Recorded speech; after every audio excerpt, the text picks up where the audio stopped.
Nitrogen वायुमंडल में अगर आप देखोगे तो सबसे ज्यादा मात्रा में मिलने वाली गैस है। यानी कि आप कहोगे हमारे वायुमंडल में सबसे अधिक मात्रा में मिलने वाली गैस। अब इसका उपयोग कौन करेगा, तो आप कहोगे इसका उपयोग कौन करते हैं। लेकिन एक चीज है कि पौधों के पास ये क्षमता नहीं है कि वो वायुमंडल से नाइट्रोजन को सीधे क्या कर लें, अवशोषित कर लें। भाई नाइट्रोजन है तो वायुमंडल में, लेकिन किसी पौधे के पास ये क्षमता नहीं है कि वो सीधे अवशोषित करे। इसीलिए इसमें जो चरण होते हैं, इसमें जो चीजें होती हैं वो क्या हो जाती हैं, बढ़ जाती हैं। अब सुनो इसमें क्या क्या बातें आएंगी। अगर मैं आपको एक हल्का हल्का रफ आइडिया दूं, अभी शुरुआत कहां से होगी कि नाइट्रोजन कहां पर है, वायुमंडल में। वायुमंडल से नाइट्रोजन पहुंचेगी कहां, मिट्टी में। मिट्टी से आप कहोगे नाइट्रोजन को अवशोषित करेगा कौन, पौधे।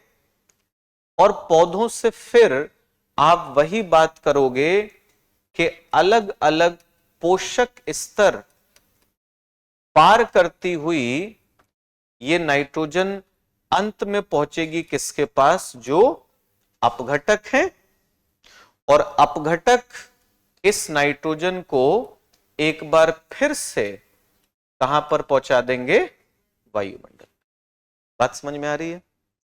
यानी कि वायुमंडल से नाइट्रोजन मिट्टी, पौधों, जीव जंतुओं में होती हुई एक बार फिर से कहां पर आ गई, वायुमंडल में।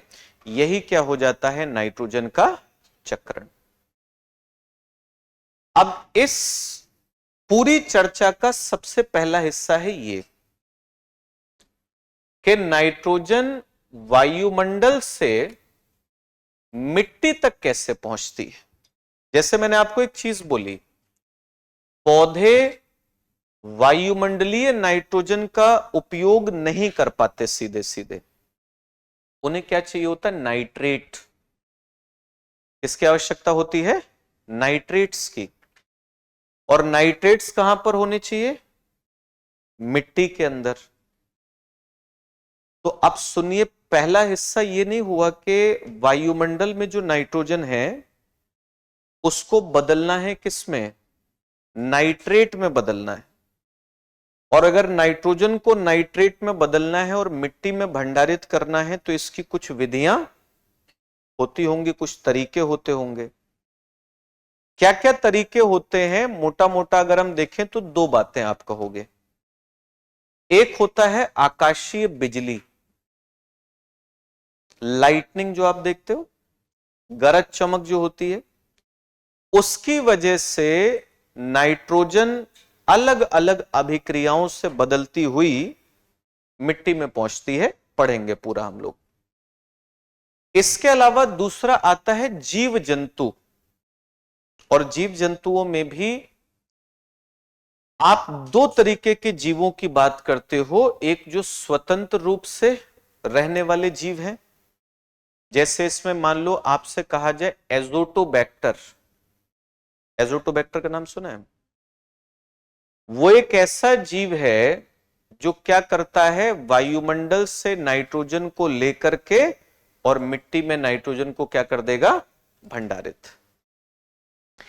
आपने अगर भारत की वनस्पति पढ़ी हो और भारत की वनस्पति में शुष्क सदाबहार वन पढ़े हो जो तमिलनाडु के मैदान में मिलते हैं, तो वहां पर आपने एक पेड़ का नाम सुना होगा, कैसुएरिना।